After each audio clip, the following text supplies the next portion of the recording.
A year ago, the former Federal Reserve Chairman Alan Greenspan was on top of the world. The maestro had retired.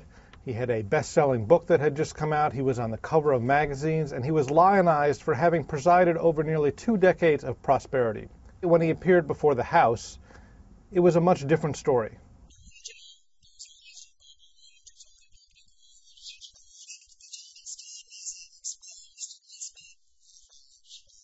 Greenspan seemed older, his voice huskier and weaker.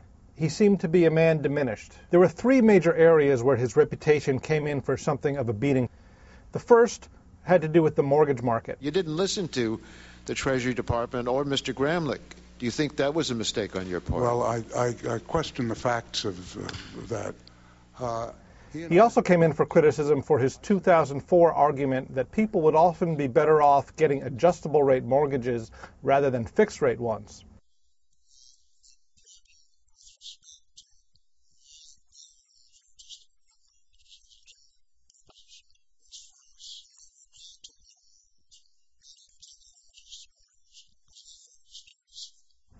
A second area had to do with derivatives. Greenspan, when he was at the Fed, had been a major champion of derivatives, things like credit default swaps and other financial instruments.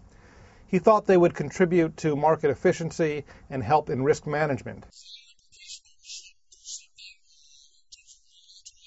When he spoke with Congress, he professed some mystification at how derivatives and things like credit default swaps had been at the origins of many of the problems.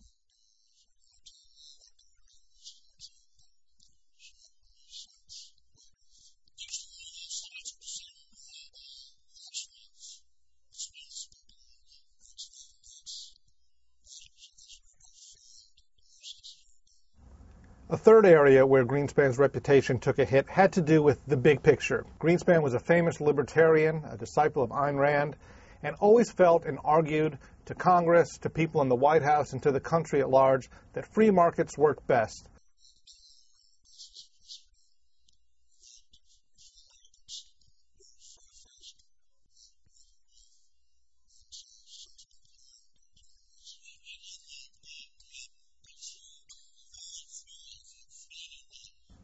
In the end, what he may be most guilty of is failing to forecast accurately precisely what would happen when a long-running economic boom that coincided with a housing and credit bubble finally collapsed. And in that, he's certainly not alone.